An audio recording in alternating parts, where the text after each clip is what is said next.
Why was everyone laughing at her? She stood at the edge of the briefing table, helmet in hand, the desert sun still etched into her skin from another long training flight. A dozen men in uniform, older, louder, their voices heavy with authority and mockery, leaned back in their chairs. One of them smirked, leaning forward like he was sharing a joke that had already been agreed upon by the whole room. Apache are for men. You should stick to training flights only. The chuckles came quick, cruel, careless, the kind of laughter that turned a room into a wall against you. She said nothing, just tightened her grip on the flight helmet, knuckles pale against the plastic, eyes fixed not on the men but on the window where the scorching sky bled into the horizon. Her name was Reyna Vasquez, 28 years old, thin, quiet, with long brown hair always tied back with military precision. A pilot who had never missed a checklist, never failed an evaluation. To the men in this room, she was just another woman who wanted to fly a machine designed for battle. To them, she was fragile, untested, not meant for the weight of an I-64 Apache. They had no idea. That night the base radar pulsed red. An F-22 squadron was locked down, trapped by enemy air defenses. Urgent calls poured into the command center, voices cracking under pressure. Lives hung by a thread. And over the radio came a voice no one expected. Calm, controlled, cutting through the chaos like steel through fog. "This is Silent Hawk, I'm coming." The silence that followed was not disbelief, it was recognition. That name had not been heard in years. That name was supposed to be gone, buried, erased. But in the darkest moment, it returned. Only a few in the military world would ever understand the weight of those two words. Silent Hawk, the ghost of a unit that no longer existed, a phantom pilot whose legend had lived only in whispers. And she was standing right there. But rewind just a few hours, and she was only the quiet girl polishing her Apache. Reyna had been assigned to Hopefield Air Base months ago. The paperwork said her orders were simple, training flights, nothing more. She was kept out of the rotation for combat. Every morning before sunrise, she walked the tarmac alone, hands on the metal skin of her Apache as though she were in prayer. Every bolt, every wire, every blade. She cleaned, she checked, she adjusted. To her, it was not just machinery. It was a living thing.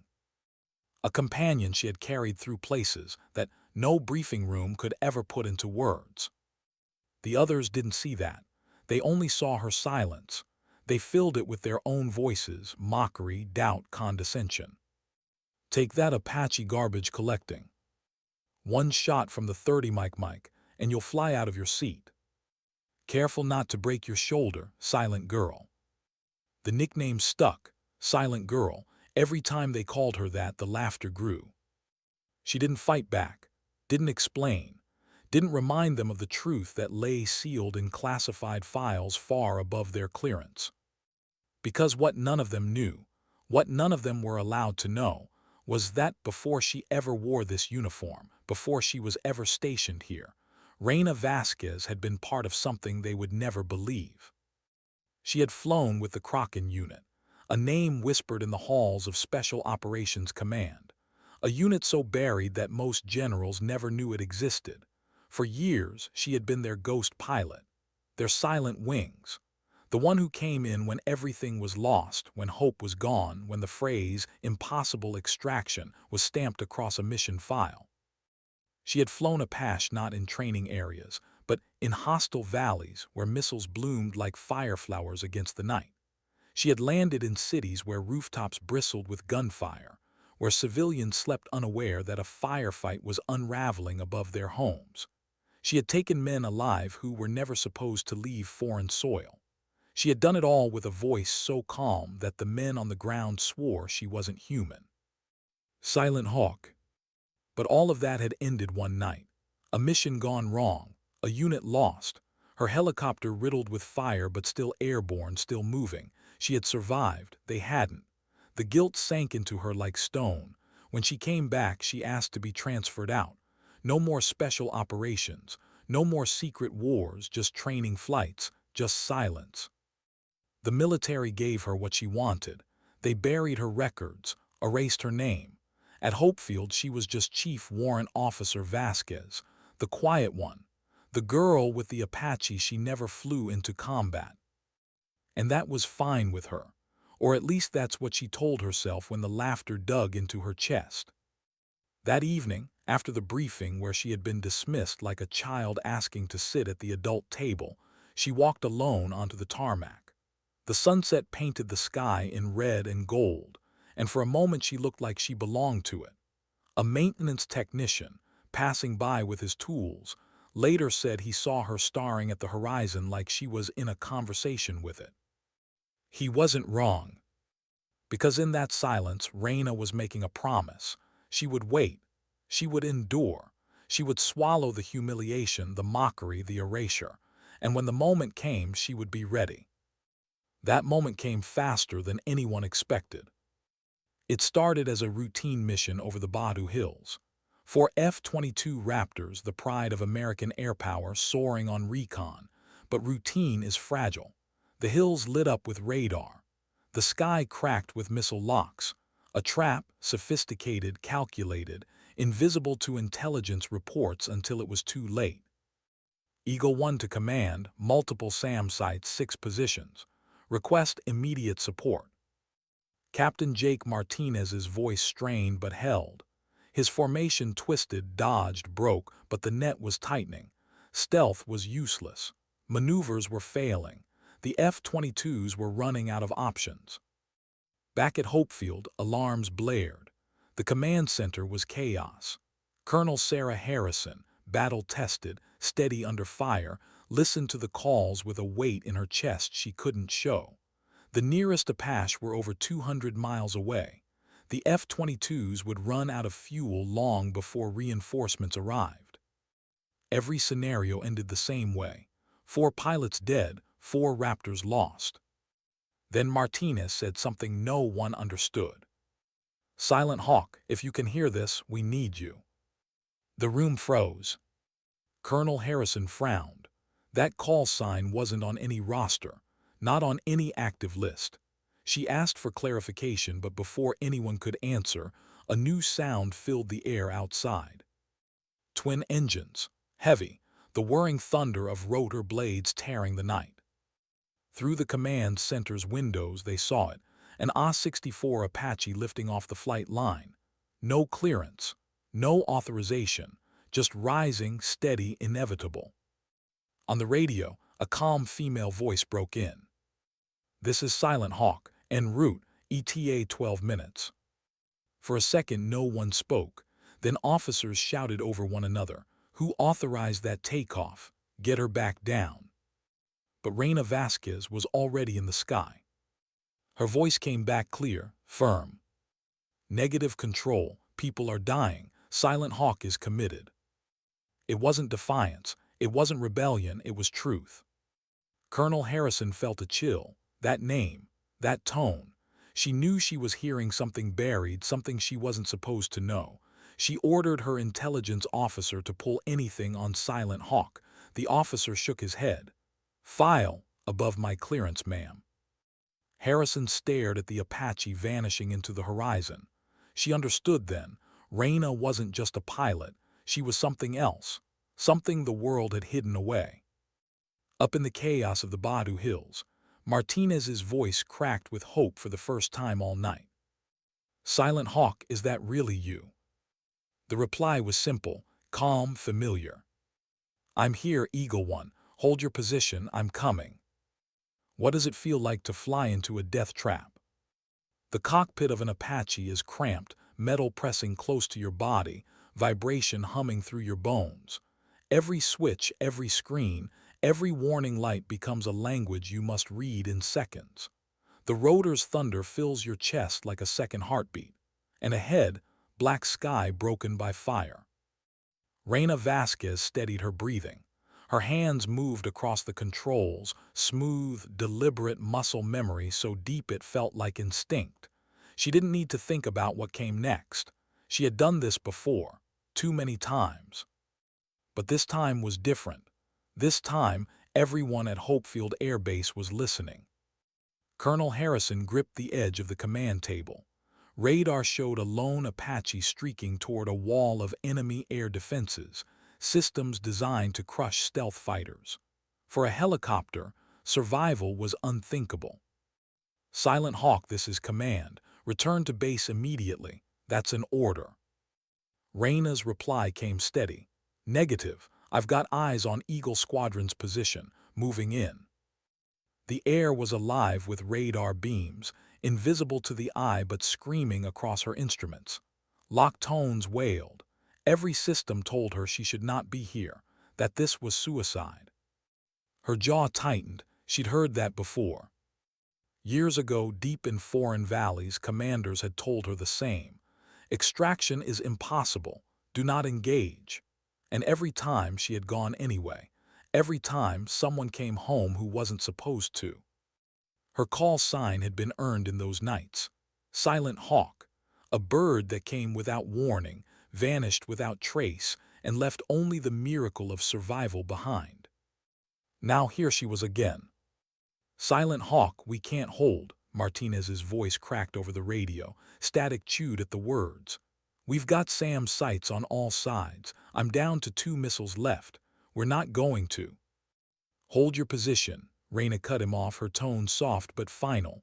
I'll clear you a path. No bravado, no raised voice, just precision. Her Apache skimmed low, hugging the terrain, dipping into radar shadows the enemy hadn't accounted for. To the operators watching her on command screens, it looked like madness. To her, it was choreography. The first SAM site came into view, a nest of steel and concrete cut into the hillside, missile tubes rising like jagged teeth. Searchlights swept. Radar spun. She didn't hesitate. The M230 chain gun roared beneath her, 30mm shells spitting fire into the installation. The hillside erupted, concrete shattering, missiles blossoming in flame before they could ever launch. From the ground it looked like thunder tearing the earth. From her cockpit it was silence inside. Focus. Calm. Direct hit, Martinez gasped. Silent Hawk, how the hell did you? Next sight, she interrupted. Already banking, already moving. Enemy tracers clawed at the sky, red and green lines whipping past her canopy. One caught the edge of her armor, the cockpit shook violently. She steadied, exhaled slow. She remembered the words of an old Kraken instructor. When the world shakes, you stay still. The bird moves because you don't. Her hand stayed smooth. The Apache dipped into another valley. Shadows hid her. Back at Hopefield, chaos turned into silence. Dozens of eyes followed her on screens, officers holding their breath as though exhaling might tip her helicopter out of the sky. One young lieutenant whispered, "She's flying solo, no co-pilot gunner. How is she?" Chief Warrant Officer Torres, the veteran who had always suspected there was more to Reyna, shook his head. "She's not flying it. She's wearing it." Another SAM site lit her instruments. This one was smarter. Radar triangulated. Missiles streaked skyward, 3 at once, contrails carving the dark. Reyna's heart kicked, but her mind stayed cool. Left hand banking, right hand toggling countermeasures, she threw the Apache into a move no manual taught. A dive, a roll, rotor blades screaming in protest. Terrain so close the dirt seemed to scrape her skids. Flares spat from her sides, bright suns to blind the missiles. 2 detonated in empty air. The third kept coming. She twisted again, cutting altitude until treetops whipped across her canopy. The missile lost her, smashed into the hillside, fire lighting the valley. Her breath came quick now. A flash of memory burned her mind. Another night, another missile, another crew that hadn't made it. The Kraken team. The faces that still haunted her when she closed her eyes. Not tonight, not these pilots. She armed her Hydra rockets, the reticle locked. She whispered not to anyone, just to herself. This one's for you. 8 rockets streaked out, slamming into the SAM site. The installation shattered in fire and steel. Radar screens at Hopefield blinked clear in that sector. In the command center, Colonel Harrison exhaled. Her hands trembled just slightly. She caught herself, steadying her tone. Silent Hawk confirmed status. Still flying, Reyna answered. Calm again, always calm. 3 more sights to go. The F-22s circled, running out of fuel, desperate but unwilling to abandon the fight. Martinez's voice came again. We thought you were gone. Everyone said you disappeared. Reyna didn't answer. She couldn't. The past was a weight too heavy for words. She pushed the Apache harder. Armor rattled. Warning lights flickered. But the machine was hers and she was its. Together they tore into the next valley, where radar spun and another nest of missiles waited. The cannon thundered again, metal shredded, another gap torn in the enemy net. At Hopefield, officers leaned closer to their screens. No one laughed now. The same pilots who had once mocked her in the mess hall watched in silence, awe etched on their faces. The nickname Silent Girl burned in their throats, replaced by something they didn't yet dare to say aloud: respect. And still she flew. Minutes stretched like hours. Tracers, explosions, the scream of engines. Each maneuver felt impossible, yet she made it look inevitable. Finally, with the last SAM site burning, the corridor opened. Radar interference gave the F-22s their window. Eagle Squadron, this is Silent Hawk. Corridors clear. Get out now. The fighters broke formation, streaking through the gap, one by one. Martinez's voice shook. Silent Hawk, you just saved us. We owe you. Keep flying, she cut him off. Because it wasn't over, not until they were safe. She circled, cannon roaring again, shielding their exit with her own body. Missiles aimed for the Raptors found her instead. Armor cracked, alarms blared, but still she held position. Only when the last Raptor's voice called clear did she bank away. Her Apache limped, bullet holes punched through its skin, warning lights screaming red. But she was alive. They were alive. When her skids finally touched Hopefield's tarmac, the base was waiting. Pilots, mechanics, officers, all silent, watching. She powered down, pulled off her helmet. For a moment, her face was unreadable. Then she climbed out, standing tall beside the scarred Apache as if it had been a routine flight. Colonel Harrison stepped forward, formal, saluting. Chief Warrant Officer Vasquez, we owe you a squadron, and more than that, an apology. The man who had once told her Apache were for men opened his mouth to speak, but the colonel's glare shut him down before a word escaped. Somewhere at the edge of the crowd, Martinez stood. Tears streaked his face. His voice came soft for her alone. Silent Hawk, I thought you were gone. Reyna met his eyes. For the first time, she allowed herself the smallest smile. I was never gone, she said quietly, just waiting. Why had Martinez called her name? That was the question no one at Hopefield could shake. He hadn't asked for backup. He hadn't called for support. In his most desperate moment, he had called for her specifically, Silent Hawk. Now, with the F-22 safe and Reyna standing quietly beside her battered Apache, the base buzzed with whispers. Pilots who had mocked her days earlier exchanged glances but didn't speak. Mechanics stared at the bullet holes punched into her aircraft as if the machine itself had carried a secret. Colonel Harrison didn't waste time. She walked straight from the tarmac into her office, shut the door, and picked up her secure phone. I need immediate access to any classified files under the call sign Silent Hawk, she told Special Operations Command. There was a pause, then a voice asked her to confirm her clearance level. She repeated the request, her tone steady but edged. Lives are at stake, I need the file. 15 minutes later, a courier arrived with a sealed packet. Harrison locked her office, slid the file across her desk, and opened it. The first page made her stop breathing. Kraken Unit. The name was supposed to be a myth, a ghost program whispered about in corridors where operations had no names. She turned the page, eyes scanning line after line. Lieutenant Reyna Vasquez, selected age 24, youngest pilot in Kraken unit history. Specialization, A-64 Apache modified for deep penetration and extraction missions. Call sign, Silent Hawk. Harrison leaned back, staring at the words as though they were from another world. The file read like something out of legend. Impossible missions, solo extractions, hostage rescues in cities where U.S. forces weren't supposed to exist, precision strikes that left zero collateral damage, insertions into valleys layered with defenses so thick satellites marked them as impenetrable. Every page painted the same picture, a pilot who could not only fly into hell but bring others back alive. Until the final report.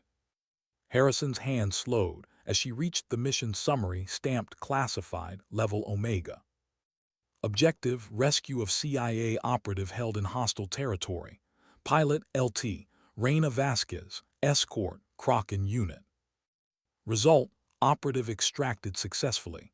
Pilot Vasquez returned with injuries. All other unit members KIA. Harrison's throat tightened. 12 of the best operators the military had gone.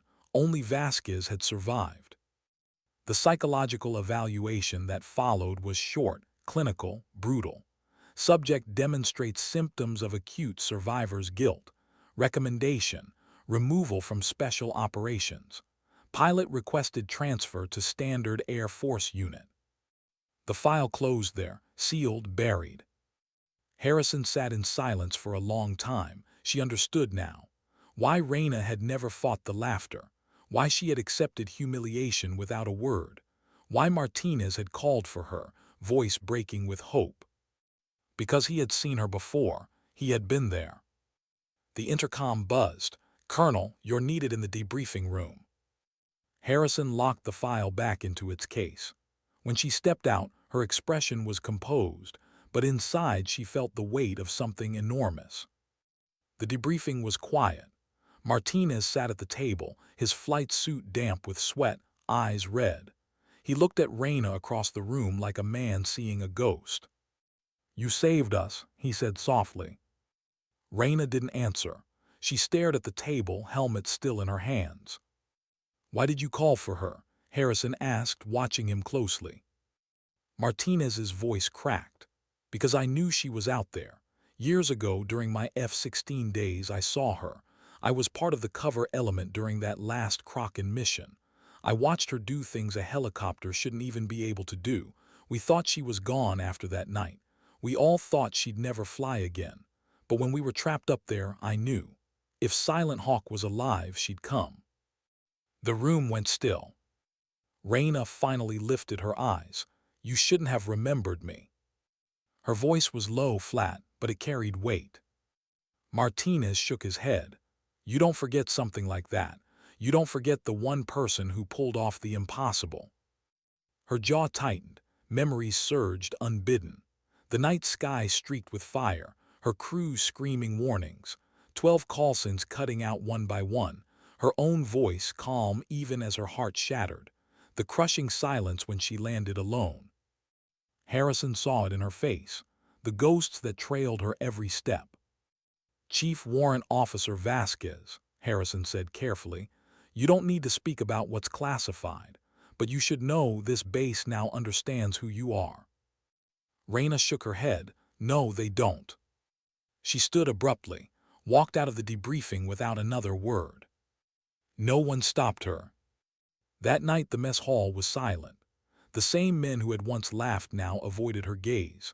The photo of the battered Apache sat on every phone screen, passed in hushed tones. The name Silent Hawk spread faster than orders.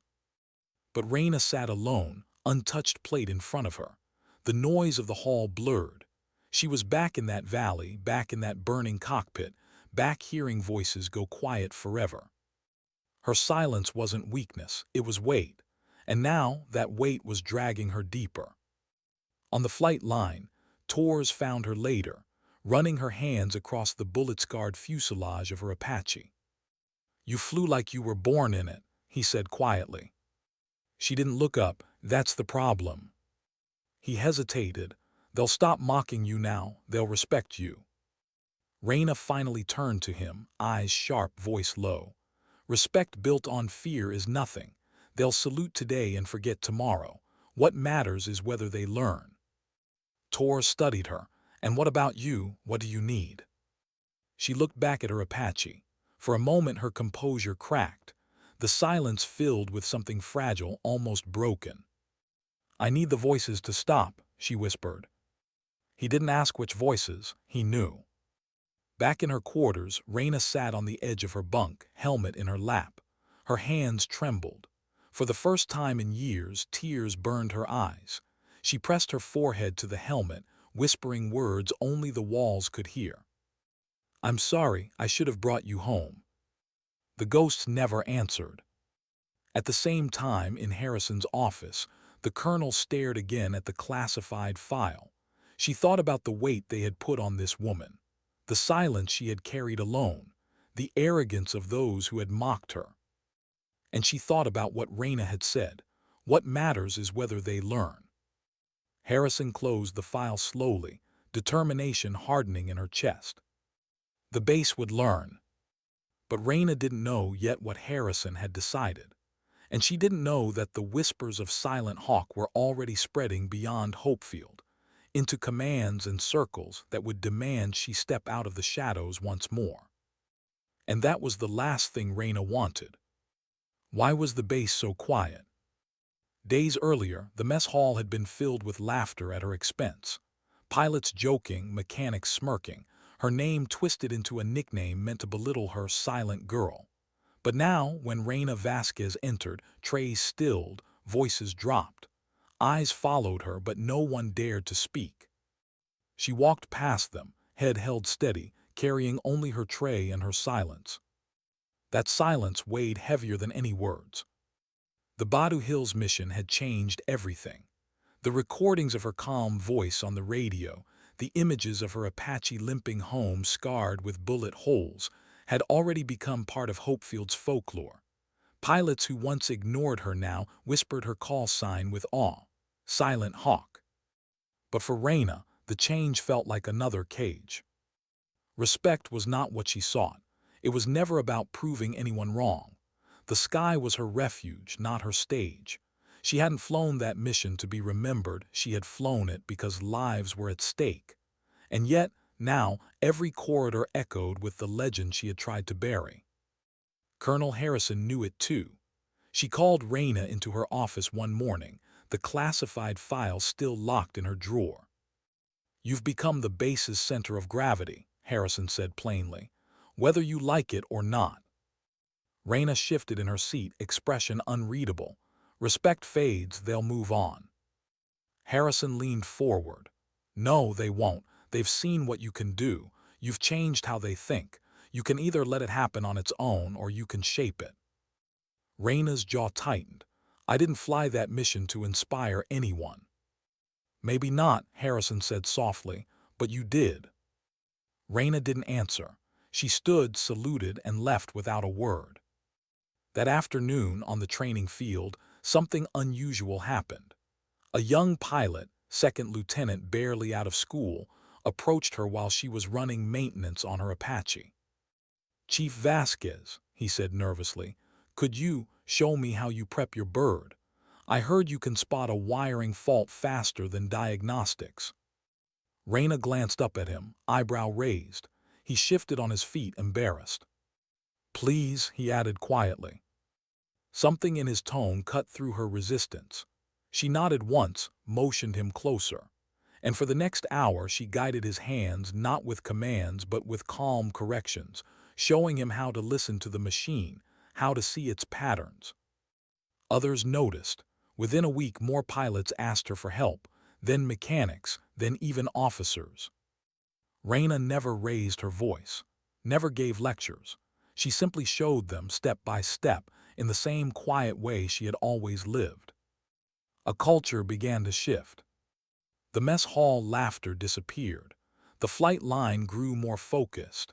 Even the arrogance that had long dominated the briefing rooms began to soften.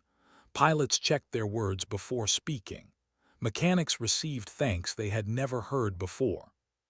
It wasn't just respect for Reyna.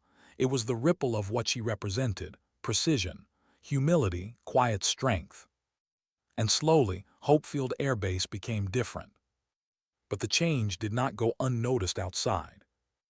Word of Silent Hawk's return spread through unofficial channels. Whispers carried to other bases, then to higher commands. Officers who had once flown with her passed along stories. Special operations circles stirred. And then the orders came. One evening, Harrison called Reyna into her office again. The colonel's face was hard, but her eyes betrayed hesitation. "Command wants you reassigned," Harrison said flatly. "They want Silent Hawk back." Reyna stood still, helmet under her arm. The silence stretched. "No," she said finally. Harrison sighed. "I knew you'd say that, but this isn't a request. They've seen the recordings. The way you flew at Batu Hills, they think it's proof you're still mission-ready. They want to declassify your file, reinstate you in a special operations wing." Reyna's chest tightened. Images surged unbidden: her Kraken unit, 12 faces lost, voices cut mid-sentence. The weight of their absence pressing down on her. "I'm not going back," she said sharply, sharper than she intended. Her voice trembled on the edge of control. "I gave everything. I buried them all. They don't get to ask me again." Harrison studied her carefully. "I'll fight for you, but you should know, once the Pentagon smells a legend, they don't let go." Reyna turned to leave, but stopped at the door. For the first time, she let some of her anger bleed into words. "Legend? They weren't legends, Colonel, they were people, and they're gone because I lived." Then she walked out, leaving Harrison in silence. That night she sat alone on the flight line again, staring at her Apache. She ran her hand across its scarred frame, whispering softly like it could hear her. "You're the only one that stayed with me." The wind carried the words away. In the barracks, the younger pilots talked in hushed tones. They had begun calling the training yard where Reyna instructed them Silent Hawk Zone. It wasn't official, but it spread fast. A name born out of respect, not ridicule. She didn't know it yet, but she had already become their teacher, their standard. And yet, in the quiet corners of her mind, doubt gnawed at her. Respect could turn into pressure. Admiration could turn into expectation. And the thought of carrying others again, of being asked to risk not only her life but her soul, twisted inside her like a knife. At dawn, she was already on the tarmac, checking her bird. The sun lit her face in shades of fire and gold. She looked steady, composed. But inside, Reyna Vasquez was breaking. Because she knew the truth. Once you bring Silent Hawk back into the sky, the world never lets her land again. And the world was already calling. What happens when the past refuses to stay buried? Reyna Vasquez felt it pressing closer every day. The Batu Hills rescue had pulled her into the light she had fought so hard to avoid, and now the world outside Hopefield was demanding more. It began with visits. Men in dark suits and polished shoes, their badges clipped to belts, their language clipped to need. They arrived in unmarked cars, asked to speak with her privately, asked questions that had nothing to do with Hopefield at all. "Chief Warrant Officer Vasquez," one of them said in a voice too smooth, "you're wasted on training flights. Kraken may be gone, but the demand for your skill set has not disappeared. We want to put you where you belong." Reyna said nothing, just looked at him with eyes that gave away nothing. He mistook her silence for hesitation. "Think about it. The missions you flew, they're still needed. Pilots die every month because we don't have anyone like you up there. You could save lives." She finally spoke, her tone flat, "and lose more." The agent blinked. She stood, helmet in hand, and left the room without another word. But they kept coming. Colonel Harrison fought for her. "She's already served beyond measure," Harrison told every superior who called. "If you force her back into special ops, you'll break her." But the higher the rank, the less the warnings mattered. To them, Silent Hawk was not a person. She was a tool, a weapon that had proven itself indispensable. And in war, weapons weren't allowed to gather dust. On the ground, Reyna tried to keep her world small. She kept to her routine, sunrise checks on her Apache, quiet maintenance, silent hours on the tarmac. But the base had shifted. Young pilots gathered around her, watching the way she moved, asking her to teach them. At first, she resisted. She gave short answers, brief demonstrations, no indulgence. But slowly, the persistence of their eyes wore her down. She found herself explaining more, guiding their hands, correcting their instincts. "Don't force it," she told one as he gripped the cyclic too tight. "You're not wrestling the bird, you're listening to it." They listened to her, in a way they had never listened to anyone else. Word spread fast. Soon, even senior pilots joined her sessions. Mechanics stood in the background, nodding as she pointed out details they had missed. It was unspoken, but everyone knew it. Reyna was no longer just a pilot. She had become their standard. And that terrified her. Because every time she showed them something, every time their respect deepened, she felt the old weight pressing harder. The weight of expectation. The same pressure she had carried in the Kraken unit, when entire missions rested on her silence, her steadiness, her ability to do the impossible. She couldn't carry it again. Not now, not after burying 12. One night, Torres found her alone again, sitting beside her Apache in the dark. "They won't leave you alone," he said quietly. She didn't look up. "I know. You've already changed this base. You've made them better, maybe that's enough." Her jaw tightened. "It's never enough, not for them." Torres studied her face in the dim light. He had seen pilots break before, arrogance shattered, confidence cracked, but this was different. Reyna's strength wasn't brittle. It was heavy, so heavy it was crushing her. "You don't have to keep carrying them," he said softly. She finally looked at him, eyes hollow. "If I don't, who will?" The next morning, the order came down. Reyna Vasquez was to report to Special Operations Command for evaluation, effective immediately. She stared at the paper for a long time. Her hands trembled, though her face remained still. It wasn't a request, it was a summons. Colonel Harrison called her in. For once, the colonel's voice cracked. "I tried, Reyna, I tried to shield you, but they won't let this go. They want Silent Hawk back. They think they own you." Reyna folded the paper carefully, slid it into her pocket. Her eyes met Harrison's, calm but edged with something deeper. "They don't own me, but they'll try." She walked out without another word. That evening in the Silent Hawk zone, the name now painted unofficially on a section of the training field, she found the younger pilots waiting. They had heard the rumors. "Is it true?" one asked quietly. "They're taking you away." Reyna looked at their faces, so young, so eager, so unaware of what the other side of glory really cost. She didn't answer. Instead, she walked to her Apache, laid her hand on its scarred skin, and spoke just loud enough for them to hear. "Remember this, silence isn't weakness, it's control. Noise gets you killed, precision saves you." Her words struck them harder than any speech. They nodded, their respect deepening into something like reverence. As she turned to leave, one of the younger pilots called after her. "Silent Hawk will be waiting for you." The words cut deep. She didn't look back.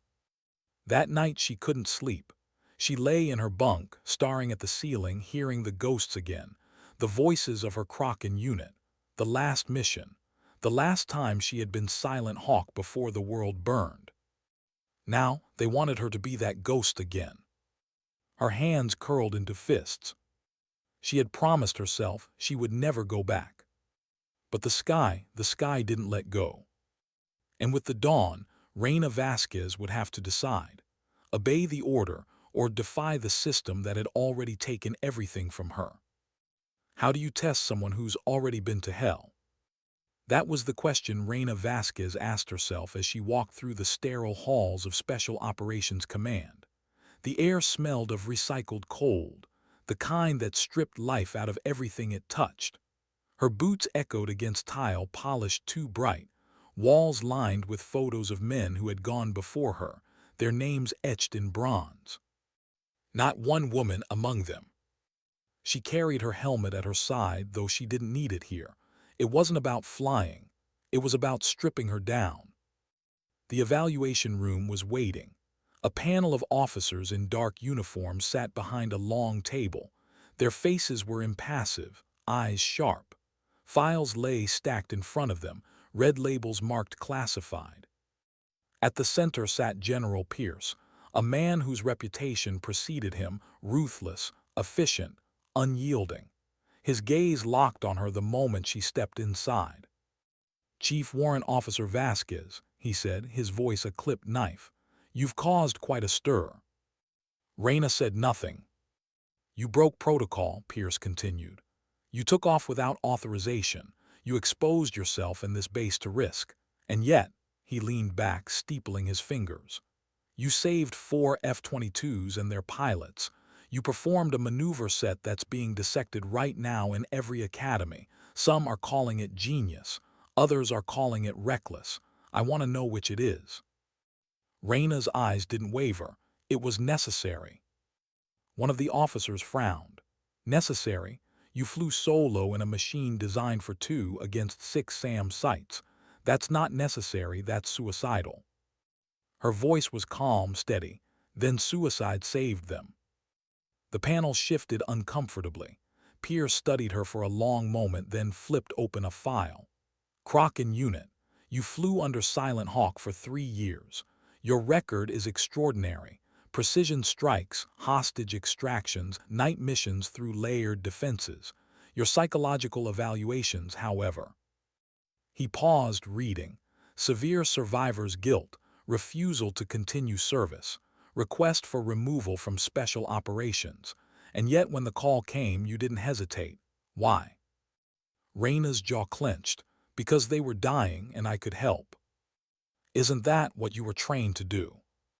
"No," she said, voice sharper now. "That's what I chose to do. Don't confuse the two." The room stilled. Pierce's expression darkened, but there was something else beneath it, a flicker of respect. He closed the file. "We're running simulations. You'll fly again." They marched her down to the simulator bay, a cavernous space filled with mock cockpits and screens projecting battle scenarios. She strapped into the Apache sim, the controls familiar yet hollow, lacking the vibration of the real machine. The mission loaded. Valley insertion, hostile fire, multiple SAM locks. A copy of the night she had lived through. Her chest tightened. The screens lit up. Radar screamed. Missiles streaked across simulated skis. Her hands moved before thought, flares, dives, counterfire. The Apache roared in her head, even if the sim only hummed. She cut through defenses, cleared a corridor, extracted a downed pilot. The evaluators watched from behind glass. Notes scratched on paper. Eyes tracked every movement. She finished the run flawless, perfect. But when the sim shut down, she stayed in the seat, frozen. The ghosts pressed close, louder in silence than in fire. She gripped the controls like they might drag her back into that valley again. A technician opened the canopy. "Chief, it's over." She didn't move. Finally, with a long, shuddering breath, she unstrapped and stepped out. Her hands shook. She curled them into fists until the tremor disappeared. Back in the observation room, Pierce's voice cut through. "Impeccable. No wasted motion. No hesitation. Exactly what we need in the field." Reyna turned to him, eyes hard. "What you need is someone willing to die every night. I've already done that." Pierce's jaw flexed. "You think your silence shields you, but your skill doesn't belong to you anymore, Vasquez. It belongs to the mission, to the men who call your name when they're about to die." Her voice was low, heavy. "And what about the men whose names I still hear every night? Do they belong to you too?" The room froze. Pierce's face darkened, dismissed. She walked out, leaving the weight of her words hanging in the air. But the evaluations continued. Flight drills, weapon tests, psychological interviews designed to crack her open. Each time, she delivered results so clean they left the evaluators speechless. And each time, she walked out carrying her ghosts heavier than before. In the barracks, younger pilots whispered about her return. Rumors spread across bases, through networks of special operations veterans. Silent Hawk was back. The name resurfaced in briefing rooms where it had long been buried. And with it came pressure, calls for her deployment, demands from higher command. At Hopefield, Torres watched the ripple with unease. He knew what they were doing. They weren't evaluating her. They were rebuilding her cage. One evening, after another grueling session, Reyna returned to her quarters and found Martinez waiting outside her door. "You shouldn't be here," she said flatly. He shook his head. "I had to. I saw what they're doing to you, and I know you're not okay." She stiffened. "You don't know anything. I know what I saw at Batu Hills. I know you saved us. And I know the cost isn't written in those files they're reading. It's written on your face." Her eyes flashed. "You think because you called my name once you understand me. You don't, you never will." He took a step closer, his voice breaking. "You're right. I don't understand, but I remember. I remember that night years ago when you flew into fire and didn't come back with the rest. I remember your voice on the radio when I thought I was going to die. And I remember thinking, if Silent Hawk lives, maybe I will too. That's what you gave us. Hope." Her breath caught. For a moment her walls cracked. The weight of his words pressed against her silence. But then she shook her head, voice trembling. "Hope doesn't bring back the dead." She turned, walked into her quarters, and closed the door. Inside, in the dim light, she sank onto her bunk. Her helmet sat on the desk, gleaming in shadow. She pressed her hands against her face, fighting the tears that threatened to break free. Outside, Martinez stood in the hall, fists clenched. He whispered to the closed door, words she couldn't hear. "They'll never understand you, but I will never stop believing in you." Back at Special Operations Command, General Pierce drafted the orders. Deployment was imminent. Silent Hawk would return to the field. But Reyna had already decided. If they forced her back into the sky, she would do it her way, not as their weapon, not as their legend, but as herself. Even if it killed her. And as the orders closed in, Reyna knew. The next mission would not only test her skills, it would decide whether her silence remained a burden or became her strength. What does it feel like to step back into the sky you swore you'd never touch again? Reyna Vasquez sat strapped into her Apache, the canopy sealed, the whine of the engines building beneath her feet. The machine trembled like it was alive, waiting for her command. Her gloved hands rested on the controls, steady but cold. She hadn't wanted this. She had fought it, resisted, stayed silent. But in the end the order came down. Deployment. Special Operations Strike, Hostile Valley Insertion. Her chest tightened as she read the mission brief. Enemy radar network, entrenched anti-air defenses, civilian hostages pinned inside a compound no fighter jet could touch. The profile was all too familiar. It was Kraken work. Work she thought she had left behind in the graves of her unit. The same words whispered in her mind as the engines roared to full power. Not again. Not alone. But she was alone. She always was. "Silent Hawk," the voice crackled in her headset. It was General Pierce, cold as ever. "Your objective is clear. Destroy radar emplacements, suppress ground fire, create a corridor for insertion.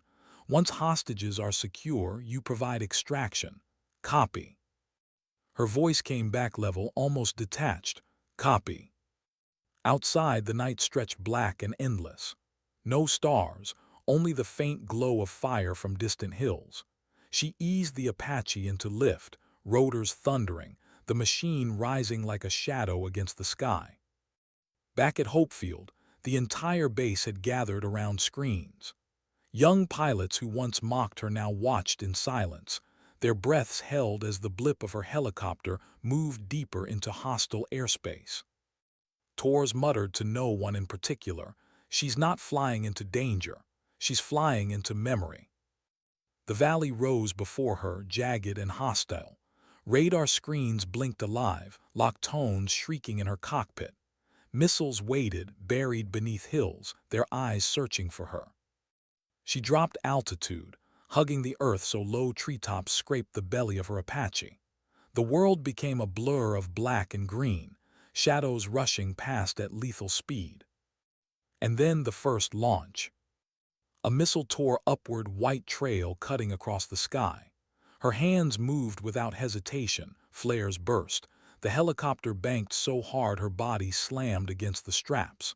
The missile veered, detonating in empty air. Her voice stayed calm, one down. In command, Pierce leaned forward. "Proceed, Silent Hawk, don't stop." She didn't answer. Her eyes were fixed on the radar ahead where more signatures bloomed. She remembered another night, another valley, another dozen voices that had gone silent one by one. Her breath came tight, controlled, the ghosts pressing close. The next SAM site appeared. She armed the Hydra rockets. Her finger hovered over the trigger.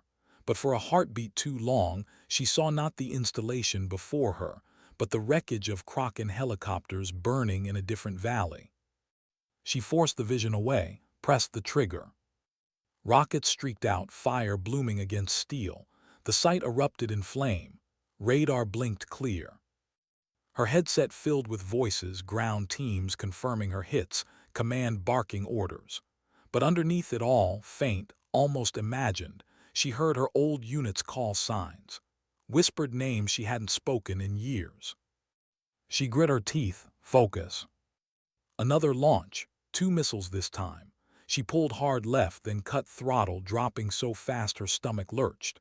The missiles screamed past overhead. She fired the chain gun mid-dive, shells ripping through the second SAM site. Explosions painted the valley red. At Hopefield, the younger pilots gasped. How is she doing this? Torres shook his head. She's not fighting the Apache, she is the Apache. But Reyna felt none of their awe.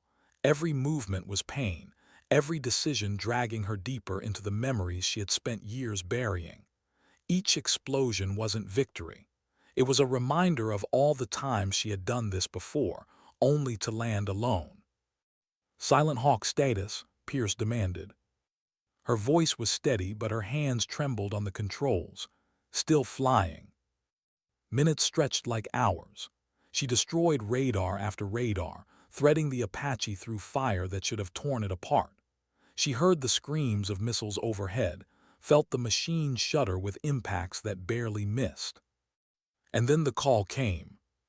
"Ground team in position," a voice said. "Hostages located. Extraction window closing in 5 minutes." Reyna banked, eyes narrowing. The compound was lit up with gunfire, tracers stitching the night. Dozens of enemy positions dug in, weapons trained on the only corridor out. She didn't hesitate. The Apache roared forward, cannon blazing. Shells tore through emplacements, shredding machine gun nests, collapsing walls. Rockets followed, fire rolling across the compound's perimeter. Inside, the ground team moved. Hostages screamed, dragged to cover. Reyna circled, holding the enemy's fury on herself. Missiles targeted her, ground fire lit the sky, but she stayed. She always stayed. "Silent Hawk, you're taking too much fire. Pull back," Pierce's voice barked. Her reply came low, final. "Not until they're out." The compound gates burst open. Trucks roared through, hostages crammed inside. She followed overhead, cutting down pursuers with ruthless precision. One missile clipped her tail, the cockpit jolted, alarms howling, warning lights blinding red. But she didn't break. "Silent Hawk, we've got them clear," the ground team shouted. "We're out." Her chest heaved. She banked hard, climbing at last, engines screaming under strain. Behind her, the valley burned, radar silent, enemy fire broken. She was alive, they were alive. The extraction succeeded. But as the Apache carried her back toward friendly skis, Reyna's body shook. Sweat poured down her back. Her hands trembled against the controls. And inside she knew the truth. It hadn't been victory, It had been survival, again, always survival. She landed battered, her Apache riddled with holes, her body heavy with exhaustion. She pulled off her helmet, staring at the ground as though it could swallow her whole. The crew swarmed the helicopter, mechanics shouting about damage, officers crowding with questions. But she heard none of it. She heard only the voices, the ones who never came back. And for the first time in years, Reyna Vasquez, Silent Hawk, let the tears fall where no one could see. And yet outside, her name was already being carved into legend. What happens after the fire fades? The mission was over, the hostages lived, the valley burned behind her. The Apache was dragged into maintenance bays, riddled with scars that would take weeks to repair. But Reyna Vasquez felt no victory, only emptiness. The silence in her bunk that night was unbearable. She lay awake, helmet on the desk across from her, the faint smell of gunpowder still clinging to her flight suit. Every time she closed her eyes, she saw it again, the missile trails, the compound burning, the faces of her Kraken unit flickering like ghosts across her memory. She had survived again. And again, the voices were gone. At Hopefield, the transformation was immediate. Her call sign was no longer a whisper. It was spoken with reverence. Silent Hawk, the pilot who had flown into the impossible and come back not once but twice. Young pilots etched her maneuvers into notebooks. Mechanics spoke of the way she touched her Apache like it was alive. Officers who had once laughed at her fell silent when she walked into the room. But Reyna didn't bask in it. She never had. Respect felt no different than ridicule to her, just more noise she didn't need. One evening she walked the tarmac alone, the sun setting in streaks of red and gold. Torres joined her quietly, keeping a respectful distance. "They're calling you a legend now," he said. Reyna didn't look up. "Legends are just stories, I'm still here." "And what if that's exactly what they need?" he asked gently. "Not the story, the way you fly, the way you carry yourself, the way you don't break when everyone else does." Her jaw tightened. "I do break, Torres, I just don't let anyone see it." He didn't argue. He only nodded, understanding her better than most. The following week, Colonel Harrison gathered the entire base on the flight line. The air was heavy with expectation. Pilots stood in rows, mechanics in coveralls, officers in dress uniforms. At the front stood Reyna, uncomfortable, her hands locked behind her back. Harrison's voice carried across the crowd. "Chief Warrant Officer Vasquez has shown us something that cannot be taught in manuals or briefings. She has reminded us that silence is not weakness, but strength. That precision, humility, and courage are the true foundations of excellence." The colonel turned to Reyna. "From this day forward, this training ground will be known officially as the Silent Hawk Zone. Let it remind every pilot who passes through here that greatness doesn't need to shout. It only needs to act." The crowd erupted in applause, but Reyna stood still, her face unreadable. When it ended, she only said one thing, her voice steady. "Don't mock the quiet ones. They're listening, and they'll outfly you when it matters." It wasn't a speech. It was a truth, and it landed harder than anything else could have. Over the months that followed, Hopefield changed. The arrogance faded. Pilots learned to listen, to study, to respect. Mechanics found themselves treated as equals, their knowledge valued instead of dismissed. The entire base began to operate like a single organism, precision threaded through every part. And always at the center was Reyna. Not loud, not commanding, simply present, teaching without trying, leading without needing to. But beyond Hopefield, the ripples spread wider. The story of Silent Hawk reached other bases, then other branches, then into civilian circles where her name became a quiet inspiration. Young women entering aviation programs cited her as proof that silence could be power, that resilience could fly higher than bravado. General Pierce, watching from afar, seethed at first. He had wanted Silent Hawk as a weapon, a tool to unleash again and again. But even he could not deny the shift she had caused. What he tried to claim as his own now belonged to something larger, a movement of quiet strength. One night Martinez found her sitting on the wing of her Apache, the stars bright above them. He sat beside her, silent for a while before speaking. "You know, the men you saved that night at Batu Hills, we still talk about it. Not because you flew like no one else could, but because you didn't hesitate. You didn't wait for orders. You just came." Her eyes stayed on the sky. "And what if I hadn't made it back?" He looked at her carefully. "Then you still would have been the one who tried, and sometimes that's what matters most." She didn't answer, but for the first time she let herself believe he might be right. As the years passed, Reyna refused medals. She declined interviews. She never wrote a memoir. Her silence remained, but her influence only deepened. Pilots trained under her carried her lessons into every corner of the Air Force. New bases adopted the Silent Hawk principles: precision over noise, humility over arrogance, strength without boasting. And quietly, without ever seeking it, Reyna Vasquez reshaped the culture of those who flew. When she finally retired, it was without ceremony. No parade, no speeches. She simply left her helmet on her Apache's seat and walked away. The pilots she had trained stood in silence as she left the base for the last time.